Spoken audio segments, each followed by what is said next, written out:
നമസ്കാരം, ഞാൻ സജീവ് ജനാർദ്ദനൻ. ആയിരക്കണക്കിന് സദസ്സുകളിൽ ഇന്ത്യക്കകത്തും ഇന്ത്യക്ക് പുറത്തുമായി വിപ്ലവഗാനങ്ങൾ ആലപിച്ചിട്ടുള്ള ആലപ്പുഴയുടെ വിപ്ലവ ഗായികയാണ് മേദിനി ചേച്ചി. ആ മേദിനി ചേച്ചിയുടെ വീട്ടിലാണ് ഞാൻ എത്തിയിരിക്കുന്നത്. മേദിനി ചേച്ചിയിൽ നിന്നും കഴിഞ്ഞകാല അനുഭവങ്ങൾ നമുക്ക് തേടാം. നമസ്കാരം മേദിനി ചേച്ചി. നമസ്കാരം. അപ്പോൾ എനിക്ക് ചോദിക്കാനുള്ളത്, ചേച്ചിയുടെ പഴയകാല പ്രൗഢിയുള്ള കാലഘട്ടം ഉണ്ടല്ലോ. ശരിക്കും പറഞ്ഞു കഴിഞ്ഞാൽ ഞാൻ പല സ്റ്റേജുകളിലും ചേച്ചി പാടുന്ന കേട്ടിട്ടുണ്ട്.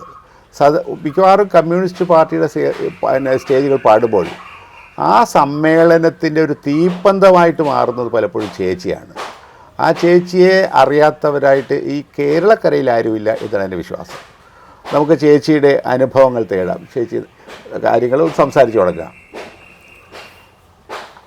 അതുമായി ആറാട്ടുവഴിയിൽ നിന്ന് വരുന്നു. പേര് സജീവ് ജനാർദ്ദൻ. ജനാർദ്ദൻ എന്ന് പറഞ്ഞപ്പം പഴയ ഓർമ്മകൾ എൻ്റെ അച്ഛൻ്റെ പേരാണ്. അച്ഛൻ്റെ പേരായിരുന്നു. പവർ ഹൗസ് ജോലിയായിരുന്നു. അപ്പോൾ ആറാട്ടുവഴി എൻ്റെ ജന്മനാടാണ്. ഞാൻ വളർന്ന നാടാണ്. കണ്ടേശൻ്റെ സ്കൂള്, കാലിക്കുട്ടി ആശാട്ടി, സുഖം സാറിൻ്റെ നാട്, ഒരുപാട് ഓർമ്മകളുള്ള നാടാണ്. അപ്പോൾ അതുകൊണ്ട് തന്നെ ഇൻ്റർവ്യൂവിനെ കുറിച്ച് പറഞ്ഞപ്പോൾ എനിക്ക് സന്തോഷമുണ്ടായിരുന്നു. ഒരുപാട് ഇൻ്റർവ്യൂകളൊക്കെ ഞാൻ എടുത്തിട്ടുണ്ട്. എങ്കിലും ഇതെൻ്റെ സ്വന്തം ഓർമ്മ തിരിച്ചു കൊണ്ടുവരുന്നൊരു ഇൻ്റർവ്യൂ ആണെന്നുകൊണ്ടാണ് ഇഷ്ടപ്പെട്ടത്. എൻ്റെ പ്രായവും വല്ലാതെയാണിപ്പോൾ. എങ്കിലും ഉള്ള ഓർമ്മകൾ ഞാൻ പറയാം. നേരത്തെ ചോദിച്ചു, വളരെ കൊച്ചുനാൾ മുതൽ പാടുന്നു. അതും ഈ വിപ്ലവഗാനങ്ങളാണ് പാടുന്നത്, കമ്മ്യൂണിസ്റ്റ് പാർട്ടിയുടെ വേദികളിലാണ് പാടുന്നതെന്നൊക്കെ പറഞ്ഞപ്പോൾ ഞാൻ ഓർക്കുന്നത് തിരുവിതാംകൂറിൻ്റെ കാലമാണ്. ഒരുപക്ഷെ നിങ്ങളൊക്കെ സ്വാതന്ത്ര്യം കിട്ടിയ ശേഷം ജനിച്ചവരായതുകൊണ്ട്, ഞാൻ അതിന് മുൻപും ആയതുകൊണ്ട് എനിക്ക് നല്ല അതിൻ്റെ തീഷ്ണത അറിയാം. അപ്പോൾ രാജവാഴ്ച എന്താണെന്നും ദിവാൻ ഭരണം എന്താണെന്നും, വോട്ടവകാശമില്ലാതിരുന്നൊരു കാലം, അടിച്ചമർത്തലിൻ്റെ കാലം, വഴിനടക്കാൻ അവകാശമില്ലാത്ത കാലം, മാറുമറക്കാൻ അവകാശമില്ലാത്ത ഒരു കാലത്തെക്കുറിച്ചും എൻ്റെ ഈ എൻ്റെ മനസ്സിലുണ്ട്. അതിൻ്റെ തീവ്രതയൊക്കെ എൻ്റെ പാട്ടിലുണ്ടായിരുന്നു. ഒരു പാട്ട് അതാണ് പാട്ട്. അത് വെറുതെ പാടുക മാത്രമല്ല, അതിനുവേണ്ടി എന്നെക്കൊണ്ടാകാവുന്നതൊക്കെ ചെയ്തു ഞാൻ. അപ്പോൾ അറസ്റ്റ് വരിക്കാൻ പാട്ട് പാടി, നിരോധിച്ച പാട്ട് പാടി അതിന് അറസ്റ്റ് വരിച്ചു കോട്ടയം. നിരോധിച്ച പാട്ട് ഏതാണ്? നിരോധിച്ച പാട്ടെന്ന് പറഞ്ഞത് പ്രിയപ്പെട്ട എസ് കെ ദാസിന്. ഇപ്പോൾ നമ്മൾ ആർക്ക് എസ് കെ ദാസിനെയോ അതുപോലെ ആൾക്കാരെ ഓർക്കുന്നില്ല. പഴയ ആൾക്കാർക്ക് ഓർമ്മയുണ്ട്. പഴയ ആൾക്കാർക്ക്. അപ്പോൾ ഇപ്പോൾ നമ്മൾ കുട്ടനാടെന്ന് പറയുമ്പോഴത്തേക്ക് നമ്മൾ ഭൂവിഷ്ടാണ് അല്ലേ, എല്ലാ തരത്തിലും കുട്ടനാടാണെന്ന് നമ്മുടെ കണ്ണ്. കാരണം നെൽകൃഷി ആയാലും ഏത് മേഖലയായാലും അവിടെ സംഘടിത ശക്തിയാണ്, അവരെ തൊടാനൊക്കെയല്ല. അങ്ങനെ വളർത്തിയിട്ടുണ്ടെങ്കിൽ അതിൻ്റെ നേരവകാശി എസ് കെ ദാസിനെ പോലുള്ള പഴയകാല ആളുകളായിരുന്നു. ഞാൻ എപ്പോഴും പറയും, എന്നും പറയും. അവർക്കല്ലാതെ മറ്റില്ല. സത്യം മാത്രമാണ്, അതാണ് സത്യം. സത്യം എന്താണെന്ന് നമുക്ക് അറിയില്ല. പക്ഷേ അതിൻ്റെ തലമുറ എന്നാലും അദ്ദേഹത്തിൻ്റെ പാട്ടാണ്. എന്നെ തല്ലുകൊള്ളിപ്പിച്ച പാട്ടെന്നാണ് ഞാനത് പറയും. ഇതാണ്: സാമ്രാജ്യത്വം വൻകിട ബൂർഷ്വ, വർഗം ജന്മിത്വം മർദ്ദക ചൂഷക മൂർത്തികൾ മൂവരും ഒത്തുഭരിക്കുന്നേ, നാടിത് ചുട്ടുകരിക്കുന്നേ, നരവേട്ടക്കാർ, MSPക്കാർ, അച്യുത പാപ്പാളി, OM ഖാദർ, നാടാർ രാമൻ, കുട്ടികൾ മന്നാടി, ഒന്നും തലപൊക്കില്ല എവിടെയാണ്. അപ്പോഴത്തേക്ക് സോവിയറ്റ് യൂണിയനിലും അവിടെയൊക്കെ സ്വാതന്ത്ര്യം വന്നു കഴിഞ്ഞു. അതെ, അപ്പോൾ ആ ഒരു കാലഘട്ടത്തിലേക്കുള്ള പാട്ടുകൾ പാടിയാണ് ഞാൻ കേട്ടത്. അപ്പോൾ TV തോമസിൻ്റെയും ഒരു കാര്യം ഇടയ്ക്ക് പറഞ്ഞിട്ട് ചേച്ചി അത് ഒരംശം പോലും മറക്കാതെ പൂർണ്ണമായിട്ട് ആ പാട്ടിൻ്റെ വരികൾ പറഞ്ഞു. അതൊരു വലിയ ഭാഗ്യമാണ്. അത് ഈ നവതിയിലുള്ള ഒരാളാണ് ഈ പാടിയെന്ന് ഓർക്കുമ്പോൾ എനിക്ക് ഭയങ്കരമായ ബഹുമാനം തോന്നുന്നു. കാരണം ഒട്ടും തെറ്റുന്നില്ല. കാരണം അത് മനസ്സിൽ കത്തി ജ്വലിച്ച് നിൽക്കുകയാണ് ആ വരികൾ, അല്ലേ? ശരിയല്ലേ? അതെന്താ കത്തി ജ്വലിക്കുന്ന അറിയാവാ? ഈ കേരളത്തിൽ മാത്രമേ നമുക്ക് ഇങ്ങനെയൊക്കെ എന്തെങ്കിലും കാണിക്കാനോ. മറ്റു സംസ്ഥാനങ്ങളിലൊക്കെ ഞാൻ പോയപ്പോൾ ഇപ്പോഴും അടിമ ഉടമ സമ്പ്രദായം നിൽപ്പുണ്ട്. അവന് ഭൂമിയില്ല, അവന് സ്വതന്ത്രമായിട്ട് നടക്കാനൊക്കെ. ഒരുവിധം സമ്പന്നരായിട്ടുള്ള ഒഴിച്ചാൽ ബാക്കി 10-60-70% ആളുകൾ ഇന്ന് തെരുവിലാണ്. സ്ത്രീകളായാലും റെയിൽവേ സ്റ്റേഷനിലായാലും താമസ സൗകര്യമില്ലാതെ. ഞാനെല്ലാ സംസ്ഥാനങ്ങളും കണ്ട ആളെന്നുള്ളതിലേക്ക് ചില സംസ്ഥാനങ്ങളൊക്കെ നന്നായിട്ടുണ്ടായിരിക്കും. പക്ഷേ നമുക്ക് കുറെ കൂടിപ്പോയെന്നുള്ളതല്ലാതെ അതെ അതെ അതെ നമുക്ക് കേരളത്തിൽ എന്നെ സംബന്ധിച്ചോളം പറയുമ്പോഴത്തേക്ക് കൂടിപ്പോയി, ഇത്രയും വേണ്ടായിരുന്നു എന്ന് തോന്നി. സ്വാതന്ത്ര്യം നമുക്ക് കൂടിപ്പോയി. സ്വാതന്ത്ര്യ സുഖവും അതെ അതെ. നമ്മുടെ കുട്ടികൾ ഇന്ന് എന്താ, അവർക്കൊന്നും വേണ്ടല്ലോ.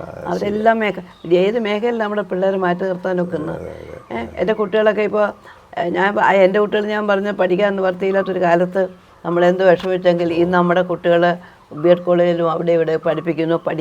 അല്ലാതെ തന്നെയല്ല, ആ കുട്ടികളെ പഠിപ്പിക്കാനായിട്ടുള്ള ആവശ്യമായ സാമ്പത്തിക സഹായവും സർക്കാരും ബാങ്കുകളും നമുക്ക് തരുന്നു. ഇതൊന്നുമില്ലാത്ത കാലഘട്ടത്തിലാണ് ഞാനും ജീവിച്ചത്. അതെ, ഞാനൊക്കെ ഒന്ന് മാറി കൊടുക്കാൻ, ചേട്ടൻ തയ്യക്കാരനായതുകൊണ്ട് അവിടുന്ന് കിട്ടുന്ന വെട്ടുകഷ്ണം എല്ലാം വെച്ച് പാവാടയും തയ്ച്ചുകൊണ്ട് വന്നിട്ട് ഞാൻ സ്കൂളിൽ ചെല്ലുമ്പോൾ ആളുകൾ എന്നെ കളിയാക്കും. അന്ന് റിബണൊക്കെ ഇട്ട് കെട്ടി അവിടെയൊക്കെ വരുമ്പോൾ ഒരു പൂവൊക്കെ എന്നെ കൊണ്ടൊരു പാട്ടൊക്കെ ഞാൻ തമിഴ് പാട്ടൊക്കെ അന്ന് തമിഴിൻ്റെ കാലമാണ്, തമിഴ് സിനിമയുടെ. ഇന്നത്തെ കേരളം അല്ലല്ലോ, തിരുവിതാംകൂർ കഴിഞ്ഞ്. അപ്പം ഞാൻ പറയുന്നത്, ഞാൻ ഇടയ്ക്കൊന്ന് ചോദിച്ചേ ചേച്ചി, ആദ്യം പാടിയത് എനിക്ക് ഓർമ്മയുണ്ട്. ആദ്യം ഏത് സ്ഥലത്താണ്, എന്തായിരുന്നു ആ വേദി, ഓർമ്മയുണ്ട്? അതൊക്കെ ആദ്യത്തെ ഓർമ്മ എന്ന് വെച്ചാൽ പിന്നെ കിടങ്ങാമറമ്പ് ക്ഷേത്രം. അന്ന് കിടങ്ങാമറമ്പ് ക്ഷേത്രമാണ്. അവിടെ ക്ഷേത്രമില്ല, മൈതാനമാണ്. ഇപ്പോഴാണ് ക്ഷേത്രം ഉണ്ടാകുന്നത്. കിടങ്ങാമറമ്പ് ക്ഷേത്രവും സിവിൽ ജയിൽ മൈതാനം എന്ന് പറയും. സിവിൽ ജയിൽ മൈതാനം ഈ ഹാളിലാണ് നമ്മുടെ യൂണിയൻ്റെ അന്നെന്ന് പറഞ്ഞത് റേഡിയോ സംഘടനകളുടെ ശക്തി. ഇപ്പം ഞാൻ പറഞ്ഞ കന്നിട്ടാൻ്റെ ഒരു മൈൽ വർക്കേഴ്സ്, പിന്നെ വീട് തൊഴിലാളിയാണ്, മരപ്പണി തൊഴിലാളിയാണ്, ബോട്ട് അസോസിയേഷൻ, കയർ ഫാക്ടറി തൊഴിലാളി യൂണിയൻ. അതാണ് ഏറ്റവും അശക്തം. കെ മീനാക്ഷി, പെരിഞ്ഞാനോ, കാലിക്കുട്ടി ആശാട്ടി, യശോദ ടീച്ചർ. മലയാള അക്ഷരങ്ങൾ പഠിപ്പിച്ചത് കാലിക്കുട്ടി ആശാട്ടി. എന്നോട് ആ ഉച്ചാരണ ശുദ്ധി ഉണ്ടല്ലോ, ഭയങ്കരമായിട്ട്. ഹരിശ്രീ ഗണപത എന്നൊക്കെ. അത് ചേച്ചി എനിക്ക് ഓർമ്മയുള്ളത് എൻ്റെ വീടിൻ്റെ എതിർവശത്തായിരുന്നു. അപ്പോഴേ ഈ ഭാ എന്നൊക്കെ പറഞ്ഞാലേ, ഭാ എന്ന് അന്നോലെ പറഞ്ഞിട്ട് ആട്ടുതം ഇങ്ങനെയാണോ പറയുന്നത്? ഹരിദാസ് ഏട്ടൻ്റെ അമ്മയല്ലേ ആശാട്ടിയെ നമസ്കരിക്കാറ്. ആശാട്ടിയെ ഇപ്പോഴും ഞാൻ കാലിക്കുട്ടി ആശാട്ടിയെ ഇങ്ങനെ ഓർത്തിട്ടല്ലാതെ. ഞങ്ങളെ സ്കൂൾ കുടിപ്പള്ളി കൂടി ചെല്ലുമ്പോൾ ആശാട്ടി വന്ദനം എന്നാണ് പറയുന്നത്. ആശാട്ടി വന്ദനം. ഇരിക്കുന്നതിന് വൃത്തി, സ്ഫുടമായിട്ട് ചിലപ്പോൾ നമ്മൾ സ്ഫുടം. അതുകൊണ്ടാണ് എൻ്റെ പാട്ടിന്. ശരിയാ, അത് ശരിയാ. അത് ഒരുപക്ഷെ ഈ കാളിക്കുട്ടി ആശാട്ടിയുടെ ഒക്കെ പ്രേരണയായിരിക്കും നമ്മുടെയൊക്കെ ഈ ഉച്ചാരണ ശുദ്ധിക്കുള്ളൂ, ഇല്ലേ? മലയാളം നമ്മൾ പറയുന്നു, എല്ലാവരും ചോദിക്കുമല്ലോ, ചേച്ചി പറയുമ്പോൾ മലയാളം അങ്ങനത്തെ മലയാളം എന്നൊക്കെ എന്താ പറയുക. മലയാളം ചേച്ചി അത് പറയുമ്പോഴേ ഈ എന്നെ ആദ്യാക്ഷരങ്ങൾ പഠിപ്പിച്ചത് കാളിക്കുട്ടി ആശാട്ടിയാണ്. സത്യം പറഞ്ഞാൽ കാളിക്കുട്ടി ആശാട്ടിയുടെ മകനാണ് ഹരിദാസ്. ഹരിദാസ് ജനയുഗം പത്രത്തിൻ്റെ ലേഖനായിരുന്നു. എന്നെ കൊണ്ട് എന്തെങ്കിലുമൊക്കെ എഴുതിച്ച് തുടങ്ങിയത് പത്രങ്ങളിൽ. അത് പറയാതിരിക്കാം. പറയടാ നീ എഴുതിക്കാ, ഞാൻ കൊടുക്കാം. അപ്പോൾ ഞാൻ പറയാം ഹരിദാസായിട്ട് എനിക്ക് എഴുത്താ ജനയുഗം സപ്ലിമെന്റ് ഞാൻ കൊടുക്കണമെന്ന് പറയാം. അങ്ങനെയാണ് തുടങ്ങിയത്. അതൊക്കെ ഒരു വലിയ വലിയ ഹരിദാസ് എന്നോട് പറയും, നീ എന്ത് കുന്തങ്ങൾ നടക്കും, നിനക്ക് ഈ ഇങ്ങനെ പാടാനറിയാം, നീ എന്തെങ്കിലുമൊക്കെ എഴുതരി, അങ്ങനെയൊക്കെ പറയാം. അത് തന്നെയല്ലേ എനിക്കിപ്പോ ആലപ്പുഴയിലെ പത്രപ്രവർത്തകരുടെ ഇടയിൽ ഇത്രത്തോളം വ്യക്തിത്വമുള്ള ഒരു മനുഷ്യൻ. തമാശ അടിക്കും, ഭയങ്കര തമാശ, എല്ലാ തലയുടെ അറിയാം. അതെ അതെ. ഞാൻ ചേച്ചി പിന്നെ ഹരിദാസ് ഏട്ടൻ പറഞ്ഞ പ്രകാരമാണ് കേരളത്തിലെ തൊഴിലാളി പ്രസ്ഥാനത്തിൻ്റെ പിതാവായ വാടപ്പുറം ബാവയുടെ ജീവചരിത്രം എഴുതിയത്. അദ്ദേഹം ഒരു വാചകം എനിക്ക് തന്ന്, തൊഴിലാളിക്കൊരു സംഘടന, തൊഴിലാളിക്കൊരു പത്രം, തൊഴിലാളിക്കൊരു സഹകരണ സംഘം. ഈ മുദ്രാവാക്യം പിന്നെ വാടപ്പുറം ബാവ വിളിക്കുന്നു. അതാണ് എൻ്റെ പുസ്തകത്തിൻ്റെ ഹൈലൈറ്റ് എന്ന് പറഞ്ഞത്. ഞാൻ ആ പുസ്തകം കൊണ്ടുവന്നിട്ട് ഞാൻ തരാം കേട്ടോ. അപ്പോൾ അതെ, ഹരിദാസ് ഏട്ടനെയൊക്കെ നമുക്ക് ഈ സമയത്തെങ്കിലും ഇത് ഓർക്കാതിരിക്കാൻ പറ്റത്തില്ല. അത് എന്താ പറയുക, ഈ അവരെയൊക്കെ നമിക്കുന്ന ഞാനിപ്പോൾ എന്തുകൊണ്ടാണ് ഞാൻ അങ്ങനെ നമിക്കാൻ കാര്യം, അവരിൽ നിന്ന് കിട്ടിയല്ലാതെ പുതിയ കാലത്തിൻ്റെതായിട്ട് എനിക്ക് ചില പാട്ടുകളിൽ നിന്നുള്ളത് കിട്ടിയല്ലാത്ത ബാക്കിയൊന്നും എൻ്റെ മനസ്സിൽ നിൽക്കുന്നതല്ല. എൻ്റെ ജീവിതത്തെക്കുറിച്ച് ഞാനിപ്പോൾ ആദ്യമായിട്ട് എവിടെ പാടിയെന്ന് വെച്ചാൽ തിരുക്കൊച്ചി. ആദ്യമായിട്ട് മൈക്കിൽ പാടുന്നത് പോലും വൈക്കം ടിയൂരത്താണ്. മൈക്കില്ല. പിന്നെ തിരുക്കൊച്ചി എന്നായല്ലോ. തിരുക്കൊച്ചി ആയപ്പോഴാണ് ടി വിയും ഗൗരിയമ്മയൊക്കെ സ്വീകരണം കൊടുക്കുക. അത് ആദ്യം കൊടുക്കുന്നത് കോട്ടയത്ത് പിന്നെ ടിയൂരം. ഞാനിപ്പോഴും ഓർക്കും ടിയൂരത്ത് ആദ്യമായിട്ട് മൈക്ക് വന്നപ്പോൾ എനിക്ക് ഭയങ്കര പേടി. നോട്ടീസിനല്ല എഴുതി വെച്ചിട്ടുണ്ട്, പരിപാടിക്ക് മൈക്ക് പി കെ മേദിനി ഉച്ചഭാഷണി. മൈക്ക് നല്ല പറയണത്, ഉച്ചഭാഷണിയും പി കെ മേദിനി ഉണ്ടായിരിക്കും. ഇതൊരു വലിയ അതായത് പിന്നെ ഉച്ചഭാഷണ ഒരു പ്രധാന വിഷയമാണ്. ഇവിടെയൊക്കെ ഇവിടെ പറഞ്ഞ മരത്തിൽ സംസാരിക്കുന്നു കളിയാക്കിയിട്ടുണ്ട്, മരം സംസാരിക്കുന്നു അന്നങ്ങനെയാണ് പറയുന്നത്. അപ്പൊ ആ ഒരു കാലഘട്ടത്തിൽ പോയി പാടി അവിടെയാണ് ഞാനിപ്പോ നിരന്തരമായിട്ട് വൈക്കത്ത് തന്നെയാണ് ഞാൻ. അതിന്റെ കാരണം എന്റെ അമ്മയുടെ നാടാണ് കേട്ടോ, വൈക്കല്ലേ, തിരുവനന്തപുരത്ത് അടുത്താണ്.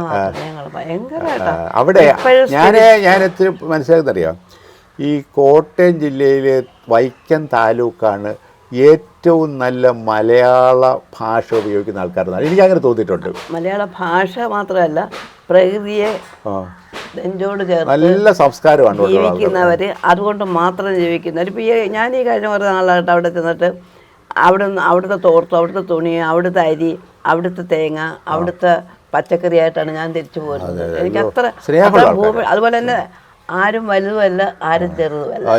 അതാണ് അവിടുത്തെ ഒരു പ്രത്യേകത. പിന്നെ ഈ ജാതി വ്യത്യാസങ്ങളില്ലാതെ ഏറെ ഏറ്റവും ഗ്രാമം അടുക്കുന്നതും അവിടെയാണ്. തൊഴിലാളി യൂണിയൻ ഓഫീസിൽ എനിക്കത് ചേച്ചി പറയുമ്പോൾ പെട്ടെന്ന് മനസ്സിലാകുന്ന കാര്യം, എൻ്റെ അമ്മയുടെ നാടായതുകൊണ്ട് എൻ്റെ ബാല്യകാലം മുഴുവൻ അവിടെയായിരുന്നു. അപ്പോൾ പിന്നെ എനിക്ക് സത്യമാണ് കേട്ടോ, കുറച്ച് അല്ലല്ല, ഞാൻ ഈ വെക്കേഷൻ മുഴുവൻ അവിടെ ആയിരിക്കും, അമ്മയുടെ വീട്ടിലായിരിക്കും. സ്കൂളിൽ ഇവിടെയൊക്കെ പഠിച്ചത്. അപ്പോൾ ചേച്ചി നമുക്ക് നമ്മുടെ വിഷയങ്ങളിലേക്ക് വരാം. ചേച്ചി ഉദ്ദേശം എത്ര സ്റ്റേജുകളിൽ പാടിയിട്ടുണ്ട്? ഉദ്ദേശം അതാണ് ഞാൻ ചോദിച്ചത്. ഉദ്ദേശം എനിക്ക് അങ്ങനെ ഒരു കണക്ക് പറയാൻ പറ്റാത്തത്, ഞാൻ പാടിക്കൊണ്ടേ ഇരിക്കുന്നു. അതെ അതെ അതെ. ഇപ്പോഴും എവിടെയെങ്കിലും ചെന്നാൽ 4 വരിയെങ്കിലും പാടാതിരിക്കാനൊക്കെയല്ല. അപ്പോൾ ഇപ്പോഴത്തെ പാട്ടുകൾ കുറച്ചുകൂടെ മനസ്സൊന്നാവട്ടെ, മുല്ലനേരി സാറിൻ്റെ ഈ ജാതിമത ചിന്തകൾക്ക് വല്ലാത്ത ക്രിസ്ത്യനോ വേറെ മുസ്ലിം വരെ അങ്ങനെ, അതുകൊണ്ട് മാനസിക ഐക്യത്തിന് ഏറ്റവും നല്ലത് ആ പാട്ടാണെന്ന് വെച്ചിട്ട് മനസ്സൊന്നാടുള്ള പാട്ടാണ് ഞാൻ. അതാണിപ്പോൾ മുഴുവൻ പിള്ളേരെ ഏറ്റുപാടുന്നത്.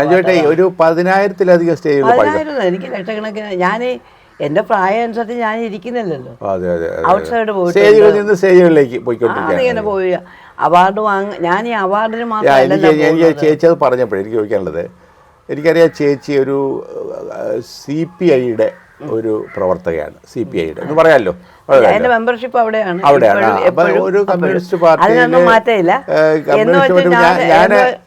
എന്ന് വെച്ചാൽ CPI കൂടെ പങ്കാളികളായിട്ടുള്ള CPIക്ക് കാരണം CH മേനോൻ, PKV, വെളിയം ഭാർഗവൻ, അങ്ങനെ തുടങ്ങുന്ന ഒട്ടേറെ നേതാക്കന്മാരുടെ തൊട്ട് അവരുടെയൊക്കെ എസ് കുമാരൻ മുതൽ കൊച്ചുകുമാരൻ എന്ന് പറഞ്ഞ എസ് കുമാരൻ സ്മാരകം ഇപ്പം അവിടെ ഉണ്ടല്ലോ. ആ കുറിയ മനുഷ്യൻ ഈ ആര്യാടുന്ന അവിടെ നിന്ന് എന്നെ ചെവിക്ക് പിടിച്ചിട്ട് TV തോമസ് തോറ്റപ്പോൾ ഞാൻ കരഞ്ഞപ്പോൾ നീ കരഞ്ഞിരിക്കുകയാണ്, ഒരു പാട്ട് കേട്ട് വടി എന്നും പറഞ്ഞിട്ട് വിളിച്ചു ചേക്ക് പിടിച്ചോണ്ട് പോയിട്ടും പാടിച്ച എസ് ആ കൂടെ കുറിയ മനുഷ്യൻ ഈ പാർലമെന്റേറിയൻ അദ്ദേഹം അത് അസാധ്യമായ കാര്യങ്ങൾ ചെയ്തിട്ടുണ്ട്. അന്നോ ഇന്നോ എന്നും താഴെ ഇപ്പോഴും അദ്ദേഹത്തിന്റെ ജീവിതം നമുക്ക് ഒന്നുമില്ല മെച്ചം. ഒരു വാടക വീട്ടിലൊക്കെ താമസിച്ചത് പാർട്ടിയാണ് ഇപ്പോൾ ഒരു വീട്. അത് പൊതുവെ ചേച്ചി ഈ കമ്മ്യൂണിസ്റ്റ് പാർട്ടികളിൽ ഞാൻ കുറ്റം പറയല്ല, അല്ലെങ്കിൽ ആരെയും പ്രത്യേകിച്ച് എടുത്ത് പറയല്ല.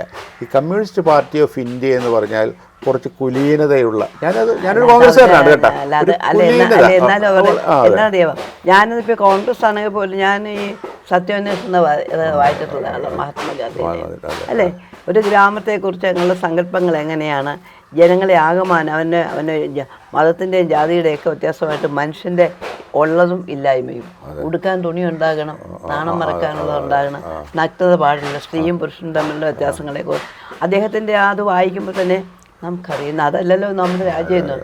പിന്നെ അതുകൊണ്ട് അദ്ദേഹം കണ്ട പാർലമെന്റിനും അതുമല്ല ഇപ്പോൾ നടക്കുന്നത്.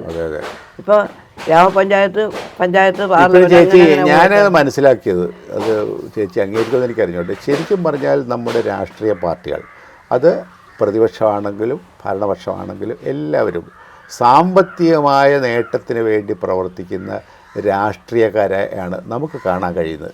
അല്ലാത്തവരൊക്കെ ഉണ്ടാകാം കേട്ടോ. പക്ഷേ ഇത് അങ്ങനെ ഒരു രാഷ്ട്രീയ പണം ഉണ്ടാക്കാനായിട്ടുള്ള ഒരു ബിസിനസ്സായിട്ട് നമ്മുടെ രാഷ്ട്രീയ പാർട്ടി മാറുന്നു എന്നൊരു വിശ്വാസം ചേച്ചിക്കുണ്ടോ? എല്ലാവരും ഉണ്ടെന്ന് എനിക്ക് തോന്നുന്നു. എല്ലാവരും ആരും ഞാൻ പറയാം, അല്ല എല്ലാ പാർട്ടികളിലും എവിടെങ്കിലുമൊക്കെ ആളുണ്ടാവും. ഇപ്പം ഞാൻ പറഞ്ഞു ജീവൻ അർപ്പിച്ച 100 കണക്കിന് ആളുകളുണ്ട്, ചെറുപ്പക്കാർ പിള്ളേർ. നമ്മളൊക്കെ ഇന്നിപ്പോൾ വർത്തമാനം പറയുന്നില്ല, ഇതിൻ്റെ ഗുണം വാങ്ങിക്കുന്ന ഒരാളാണ് ഞാൻ. അതിൻ്റെ പെൻഷനും അതിൻ്റെ ആദരവും അവരെനിക്ക് തരുന്ന ഇതുമൊക്കെ അവരെക്കുറിച്ച് പാട്ട് പാടിയപ്പോൾ റെഡ് സല്യൂട്ട് പാടുമ്പോൾ ആളുകൾ ഭയങ്കരമായിട്ട് റെഡ് സല്യൂട്ടിന്റെ ഒരു രണ്ട് വരി റെഡ് സല്യൂട്ടൊക്കെ ഞാൻ പാടുന്നത് എന്തുകൊണ്ട് റെഡ് സല്യൂട്ട് പാടുന്നത് എന്തുകൊണ്ട് ഇപ്പോൾ കോൺഗ്രസ്സുകാരനെന്ന് പറഞ്ഞുകൊണ്ട് ഞാൻ തന്നെ പറയാം എന്താ റെഡ് സല്യൂട്ട്? ഒരു ജീവിതം മുഴുവൻ ഈ രാജ്യത്തിന് വേണ്ടി രക്തം ചൊരിഞ്ഞാലേ ഈ രാജ്യത്തിന് സ്വാതന്ത്ര്യം കിട്ടൂ, അല്ലെങ്കിൽ ഇങ്ങോട്ട് അടിച്ചാൽ അങ്ങോട്ട് അടിക്കും എന്ന് പറഞ്ഞ പുനഃപ്രവേശന സമരത്തിൻ്റെ പശ്ചാത്തലത്തിൽ ആ സമരത്തിൻ്റെ പശ്ചാത്തലം എന്തായിരുന്നു? അത് ഈ രാജ്യം പിടിച്ചെടുക്കാനല്ല, അടിമ സ്ത്രീകളെ മാനഭംഗപ്പെടുത്തുന്നവർക്കെതിരായിട്ടുള്ള പോരാട്ടത്തിന് സംഘടിപ്പിച്ച സാധനമാണ്. ജന്മിയായിട്ടുള്ള ഇടിയായിരുന്നു. അവിടുത്തെ വലിയ വലിയ തരകന്മാരുമായിട്ടായിരുന്നു, ഇവിടെ മംഗവിപ്പട്ടരുമായിട്ടായിരുന്നു, മുരുക്കനുമായിട്ടായിരുന്നു സമരം. അല്ല മഹാരാജാവിന് ഭൂവുടമകളുമായിട്ടില്ലേ, വലിയ ഭൂവുടമകൾക്കെതിരായിട്ടുള്ള പോരാട്ടം. അപ്പൊ ചേച്ചി ഞാൻ ചോദിച്ചോട്ടെ, ഈ പുന്നപ്ര വയലാർ സമരവുമായി ബന്ധപ്പെട്ട് ചേച്ചിയുടെ സംഭാവനകൾ എന്തൊക്കെയായിരുന്നു? എനിക്കായിട്ടൊരു പ്രത്യേക സംഭാവന അല്ല, അതിപ്പോ ഞാൻ പുന്നപ്ര സമര രംഗത്ത് പാട്ടുപാടിയ ആളുകളെ റിക്രൂട്ട് ചെയ്യുക, അത് തന്നെയായിരുന്നു എൻ്റെ ജോലി. ഒരു പാട്ട്, ഒരു പ്രസംഗം, ഒരു പാട്ട്, എൻ്റെ ഒരു പാട്ട് കേൾക്കുമ്പോൾ ആള് അവിടെ ഇരിക്കും. അത് കഴിഞ്ഞ് ആരെങ്കിലും നന്നായിട്ട് പ്രസംഗിക്കും. ഇപ്പോൾ കെ വി പത്രോസ് ചേട്ടൻ്റെ പ്രസംഗം ഞാനിപ്പോഴും ഓർക്കുന്നു. ടി വിയുടെ പ്രസംഗം ഒരു കാലഘട്ടത്തിൻ്റെ P T Punnoose, Kottayam Basu, P S അന്നത്തെ കാലത്ത് നേതാക്കന്മാരാണ് പറഞ്ഞത്. ഇപ്പോൾ ഞാൻ എൻ്റെ മനസ്സിലെ വെളിയം ഭാർഗവനൊക്കെ അതിന് ശേഷമുള്ള ചേച്ചി ഞാനിടയ്ക്ക് ഒരു ചോദ്യം ചോദിച്ചോട്ടെ. ഇപ്പോൾ കെ വി പത്രോസിൻ്റെ പേര് പറഞ്ഞുകൊണ്ടാണ്. കെ വി പത്രോസ് എന്ന് പറയുന്നത് കുന്തക്കാരൻ പത്രോസ് എന്നാണ് അറിയപ്പെട്ടുകൊണ്ടിരുന്നത്. ഞാനൊന്ന് പറഞ്ഞോട്ടെ. അതായത് പുന്നപ്ര വയലാർ സമരത്തിലെ പോലീസുകാർക്കെതിരെ അല്ലെങ്കിൽ പട്ടാളക്കാർക്കെതിരെ വാരിക്കുന്ത എറിയണമെന്നുള്ള തത്വശാസ്ത്രം ഉണ്ടാക്കിയത് പ്രയോഗത്തിൽ വരുത്തിയ ആളാണ് പിന്നെ കുന്തക്കാരൻ പത്രോസ്. അദ്ദേഹം തിരുവിതാംകൂറിലെ പാർട്ടിയുടെ സെക്രട്ടറി ആയിരുന്നു. പക്ഷേ അദ്ദേഹം ഒന്നുമില്ലാതെ അവസാനം തടുക്ക് കച്ചവടം നടത്തി ജീവിച്ച് മരിച്ചൊരു മനുഷ്യനാണ്, നമ്മുടെ നാട്ടുകാരനാണ്. അതെന്താണ് സംഭവിച്ചത്? അത് ഞാൻ പറയാം. നമ്മളിപ്പോൾ അവിടെ നിന്ന് ഞാൻ ഇവിടം വരെ എത്തിയിട്ടുണ്ടെങ്കിൽ അവിടെ യൂണിയൻ ഓഫീസിൽ വന്ന് പാട്ട് പാടുകയും ജീവിതം കഷ്ടപ്പാടുകയൊക്കെ ചെയ്തിട്ട് എൻ്റെ ജീവിതം ഞാൻ സ്വരുപ്പിടിപ്പിച്ചെടുക്കുമായിരുന്നു. ഞാൻ സമൂഹത്തിന് മുൻപിൽ നേരത്തെ പറഞ്ഞ പോലെ ഞാൻ വിശ്വസിക്കുന്ന എൻ്റെ പാർട്ടിക്ക് ഒരു പോറൽ സംഭവിക്കരുത് കരുതി അത് കാത്തു സൂക്ഷിച്ചിട്ട് ഇല്ലായ്മ. ഞാൻ വിധവയായിരുന്നു. നിങ്ങൾ ചോദിക്കുന്നതല്ല, ഞാൻ എല്ലാം കൂടെ ചേർത്തല്ലേ പറയേണ്ടത്. നമ്മൾ പി കൃഷ്ണപിള്ളയുടെ ഭാര്യ പി കൃഷ്ണപിള്ള മരിച്ചശേഷം പോയി വേറെ കല്യാണം കഴിച്ചു. അതിൽ ഒരു മോനുണ്ടായിരുന്നു. അതായിരുന്നു പിന്നെ ഏറ്റവും ഇന്നാൾ മരിച്ചുപോയ ആൾ. ഞാൻ ഈ കഥ പറയുന്നത് ചേച്ചി ഇപ്പോഴും എന്ന് പറഞ്ഞത് ചേച്ചി ഇപ്പോഴും ജീവിതത്തിന്റെ സംശുദ്ധി സൂക്ഷിച്ചു എന്നുള്ളതുകൊണ്ടാണ്. ഞാനിപ്പോ എന്നോട് വി എസ് സുധീരൻ സാറ് എപ്പോഴും ചോദിക്കും ചേച്ചി എങ്ങനെ ഇങ്ങനെ ഇരിക്കുന്നു ചോദിച്ചു. കാരണം എനിക്ക് സുധീരൻ സാർ എന്നോട് പറയാറുണ്ട്, അപൂർവങ്ങളിലാണ് ചേച്ചിയെ പോലെ ഒരാളെ കണ്ടു കിട്ടുക. അല്ല വി എസ് ചേച്ചിക്ക് എന്തോ ഒരു ഓഫർ ചെയ്തെന്ന് കേട്ടിട്ടുണ്ടല്ലോ, എന്തോ ഒരു സ്ഥാനം എന്തോ അങ്ങനെ എന്തെങ്കിലും ഉണ്ടാവല്ലോ. ഓഫർ ചെയ്തത് എനിക്ക് വേണ്ടെന്ന് ഞാൻ പറഞ്ഞു. എന്തായിരുന്നു അത് ഇതിന്റെ ഈ പിന്നെ സാഹിത്യ അക്കാദമിയുടെ ചെയർപേഴ്സൺ അതല്ലേ? സംഗീത അത് വേണ്ട ഞാൻ പറയാം. സംഗീത അക്കാദമിയുടെ ഒരു ചെയർമാൻ ആകണമെങ്കിൽ വെറുതെ അങ്ങോട്ട് ഈ റെഡ് സല്യൂട്ടും പാടി ചെന്നാൽ പോരാ. അവിടെ കുറേ കാര്യങ്ങൾ അറിയണം. അവിടുത്തെ ഉദ്യോഗസ്ഥന്മാരെ ഭരിക്കാനുള്ള, അവരെ നേതൃത്വമായിട്ട് പറയാനുള്ള, അതിനുള്ള ഒരു സെറ്റപ്പ് നമുക്ക് അവിടെ ചെന്ന് കഴിയുമ്പം വിവിധ മേഖലകളിലുള്ള കൂട്ടായ്മയിലാണ് ആളുകൾ വരുന്നത്. LDF അല്ലേ? അപ്പം അതിനകത്തുനിന്ന് ഇതിനകത്തുനിന്ന് മറ്റൊക്കെ എല്ലാം കൂടെ വന്നു. അതിൻ്റെ മുമ്പ് ഒരു ഇങ്ങനെ ചോദ്യം ചെയ്യുന്ന പോലെ കസേര കയറി ഇരുന്നിട്ട് അവർ പറഞ്ഞ മുഴുവൻ കേട്ടു പോലും പറ്റേലെന്ന് ഞാൻ VS ഓട് പറഞ്ഞു. അതിന് പറ്റുന്നവരെടുത്തു. അങ്ങനെയാണ് ചേച്ചിക്ക് അത് ഓഫർ ചെയ്യുന്ന ചെറിയ എല്ലാവരും വ്യത്യാസം.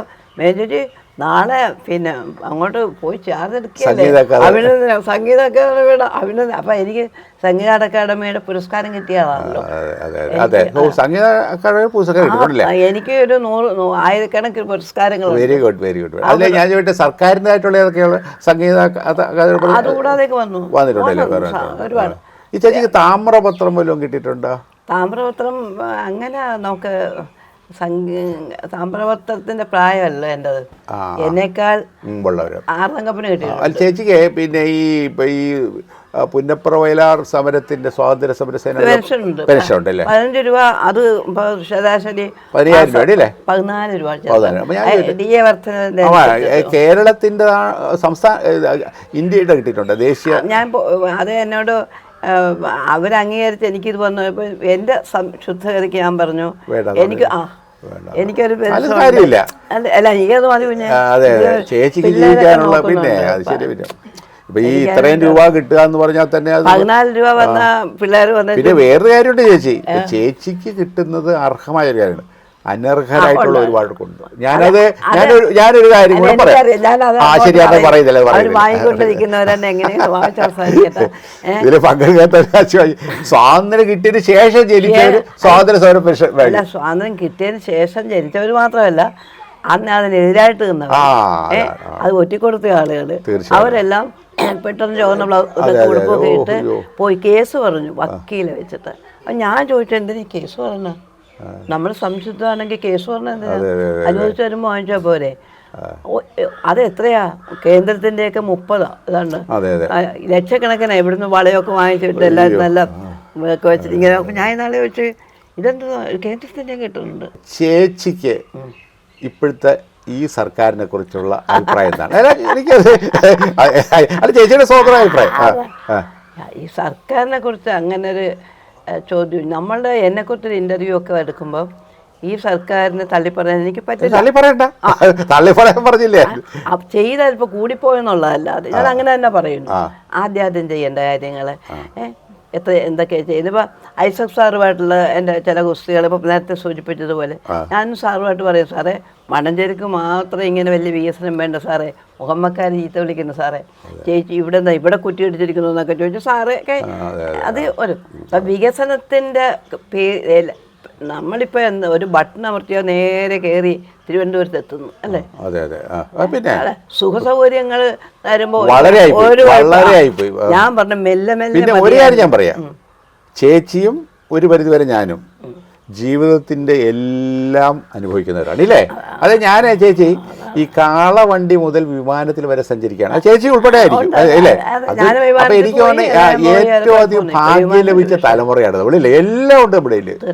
റേഡിയോ പോലും കണ്ടിട്ടില്ലാത്ത ഒരു പിതാവിൻ്റെയും മാതാവിൻ്റെയും മകനാണ് ഞാൻ. നമുക്ക് എന്തെല്ലാം ഉണ്ടെന്ന് തോന്നുന്നു ഒന്നാലേ. അതിപ്പോൾ നമ്മളെ മാറി വരുന്ന ഗവൺമെൻറ്, ഞാനിപ്പോൾ ഇപ്പോഴത്തെ ഗവൺമെൻറ്റിൻ്റെ മാത്രമല്ല, അനുസൃതമായിട്ട് സ്വാതന്ത്ര്യം കിട്ടിയതിന് ശേഷം നമ്മുടെ പട്ടനാണ് സാറായാലും സി കെ ദേവനായാലും ടി എം വർഗീസ് സാറായാലും അങ്ങനെ ഒരു കാലഘട്ടത്തിൻ്റെ അനുസൃതമാണ് ഈ ഗവൺമെൻറ്. ഇത് മെനഞ്ഞാന്ന് LDF മാത്രമൊന്നും അങ്ങനെ ഗവൺമെൻറ് അല്ലല്ലോ, തുടർച്ചയാകുമ്പം അതാത് ഗവൺമെൻറ്റുകളുടെ നന്മകൾ അവരുടെ പോളിറ്റിക്സ് അല്ലേ ഞാൻ പറഞ്ഞു, അവരുടെ നന്മകൾ നമ്മൾ നന്നായിട്ട് കൈനീട്ടി അവരുടെ തിന്മകൾ നമ്മൾ എതിർക്കുകയും ചെയ്യുന്ന ഒരു ശൈലിയാണ്. ഇന്ത്യക്ക് പുറത്ത് ഏതെങ്കിലും രാജ്യങ്ങളിൽ പോയിട്ടുണ്ട്? ഇന്ത്യക്ക് പുറത്ത് ഞാൻ പോയിരിക്കുന്നത് ബോംബെയൊക്കെ ഇന്ത്യയുടെ ഞാൻ 8 ദിവസം സർ ബിനോ വിശ്വമായിട്ട് അതുകൂടെ പറയുമ്പോ ഞാൻ ഇതിനിടയ്ക്ക് സിനിമ ഞാൻ പറഞ്ഞോളാം. യാദർച്ഛ്യമാണ് 80 വയസ്സുള്ളപ്പോൾ പിന്നെ പി കൃഷ്ണപിള്ളയുടെ ഒരു പടം, കൃഷ്ണപിള്ളയെ കുറിച്ചൊരു ചരിത്രം പറയാൻ ഞാനേ ഓർമ്മയിലുള്ളത്. കണ്ട ആൾ ഞാനാണ്. എന്തെങ്കിലും അതിനെക്കുറിച്ച് ഓർക്കാനുള്ള. അപ്പോൾ അഭിനയിച്ചിരിക്കുന്ന കുട്ടി ഇന്ത്യയിലെ ഏറ്റവും ഇതായിട്ട് അഭിനയിച്ച ഒരു കുട്ടിയാണ് അതിൻ്റെ റോൾ എടുക്കാൻ വന്നിരിക്കുന്നത്. ആ കുട്ടി ഇപ്പോൾ ഇതിനകത്തുണ്ട്, സിനിമയിലുണ്ട്, കുറിയാണ്. അവളുടെ അതേ വേഷമെടുക്കാൻ ഫേസ് കൊണ്ട് ഞാനാണ് നല്ലതെന്നും പറഞ്ഞിട്ട് അനിൽ നാഗേന്ദ്രൻ ചെറിയ ആളല്ല. പിന്നെ അദ്ദേഹത്തിൻ്റെ അച്ഛൻ ഒരു വലിയ സാമുദായിക നേതാവായിരുന്നു, പിന്നെ വേലുക്കുട്ടിയാരെ. അപ്പോൾ ചരിത്രത്തിൻ്റെ പശ്ചാത്തലത്തിൽ നമ്മൾ ഈ ജാതിയും മതവും ഒക്കെ പറയുമ്പോൾ ഈ എല്ലാ ജാതി മതങ്ങളും കൂടെ ചേർന്ന് പിടിച്ചിട്ടാണ് നമ്മുടെ ഈ സ്വാതന്ത്ര്യം. അല്ലാതെ കമ്മ്യൂണിസ്റ്റുകാർ മാത്രമോ കോൺഗ്രസ്സുകാർ മാത്രമോ അല്ല, വിവിധ. ഇപ്പോൾ തകഴിച്ചേട്ടൻ്റെ ചില നോവലുകൾ, ഇപ്പോൾ വർക്കി സാറിൻ്റെത്, പൊൻകുന്നം ദാമോദരൻ്റെ പാട്ടുകൾ, കേടാമംഗലം സാറിൻ്റെ കഥാപ്രസംഗം, ചങ്ങമ്പുഴയുടെ പാട്ടുകൾ എല്ലാം ഇങ്ങനെ. ഞാൻ പറഞ്ഞ എഴുത്തുള്ളതുകൊണ്ട് ഞാൻ പറഞ്ഞത് സാംസ്കാരിക നായന്മാരുടെ പുസ്തകങ്ങൾ, അവരുടെ വായനകൾ, അവരുടെ പാട്ടുകൾ ഇതെല്ലാം ചേർന്നാണ് നമ്മളെന്നല്ലാതെ. നമ്മുടെ ഈ സംസ്കാരം രൂപപ്പെടുത്തിയത് അവർ തന്നെയാണ്, ഈ പറഞ്ഞ ആൾക്കാരൊക്കെ തന്നെ അല്ലേ. നവോത്ഥാന പ്രസ്ഥാനത്തിലെ നായകന്മാർ ഞാൻ നമുക്കിന്ന് തെങ്ങം ബാലകൃഷ്ണൻ്റെ പുസ്തകം വായിക്കുമ്പോഴും പിന്നെ ഇവരെല്ലാം പറയാം, അനിദാസൊക്കെ പറയും, പഴയ ആളുകളെ കുറിച്ച് പറയണ്ടേ, അവരുടെ കവിതകളിലുള്ള ഇത്. കനിയാപുരം രാമേന്ന് റെഡ് സല്യൂട്ട് എഴുതാൻ കഴിയില്ല, കനിയാപുരത്തിന്റെ മാത്രം ഗുണം കൊണ്ട് എഴുതിയതല്ല, കനിയാപുരം വളർന്നു വന്ന സാമൂഹ്യ വ്യവസ്ഥ. ചേച്ചി ഒന്നുകൂടെ, ചേച്ചി വേറെ പാട്ടുകൾ പാടിയിട്ടുള്ളത് ഏതാണെന്ന് ചോദിക്കായിരുന്നു. അല്ല, ഞാൻ എൻ്റെ ഇപ്പം ഹിറ്റായ പാട്ട് ഒന്ന് ഇപ്പോൾ റെഡ് സല്യൂട്ട്. റെഡ് സല്യൂട്ടിൻ്റെ രണ്ടുപേരും. റെഡ് സല്യൂട്ട്, റെഡ് സല്യൂട്ട്, രക്തസാക്ഷി ഗ്രാമങ്ങളെ,